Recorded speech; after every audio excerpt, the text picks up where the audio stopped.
money could reach because technology, direct benefit transfer technology, was in time adopted and implemented with such missionary zeal over the last 4 years. Otherwise, this wouldn't have been possible at all.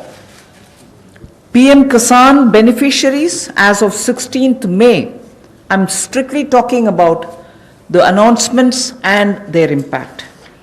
One-time transfer of 2,000 rupees each has reached 8.19 crore farmers, and that amount is about 16,394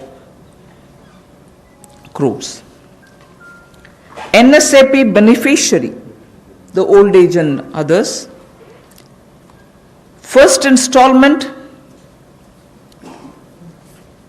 2.812 crores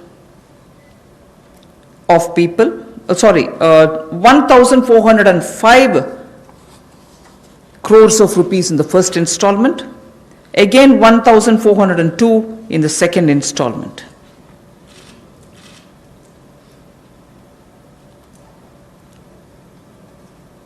The target was to give away 3,000 crores, and that's almost nearly achieved.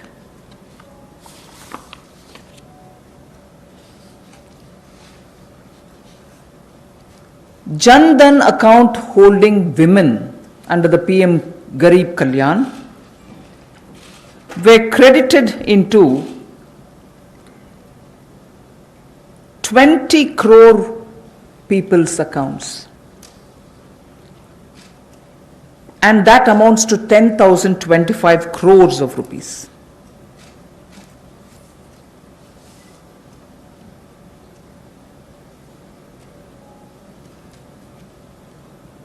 The building and construction workers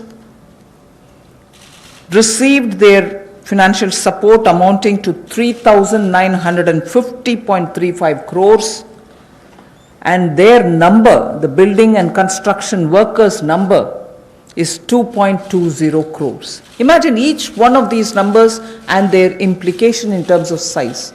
And all of them received the money directly into their accounts purely because DBT was possible. 6.81 Ujjwala Yojana cylinders have reached the beneficiaries,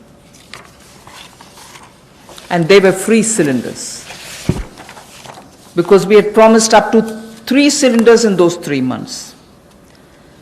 To over 12 lakhs of EPFO members have benefited by the online withdrawal of non-refundable advance, and that amounts to 3,660 crores. So I can further go with the numbers, but just to highlight what the technology-driven DBT has given us at a time of emergency, a pandemic. And that is something which I want to draw your attention to. We immediately responded by giving food grains, cooking gas, cash where it was required, and immediately, that is. And most of them were front-loaded also.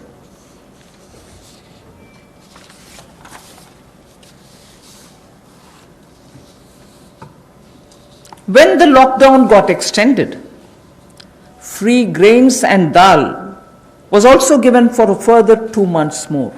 Free grains and dal was also given for 2 months more.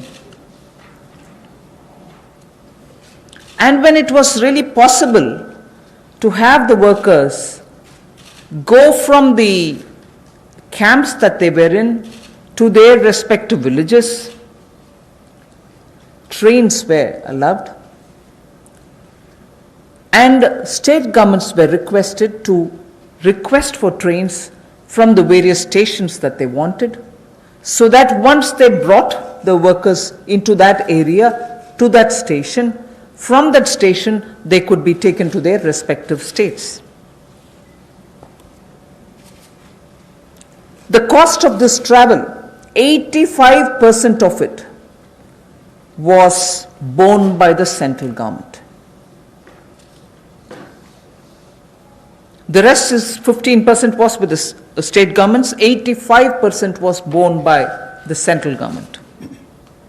During the travel in the train, food was also given to the workers. So why am I elaborating all this? Just because, remember, Jaan hai to jahan hai. So immediately to make sure that the lives are given the first priority and attention,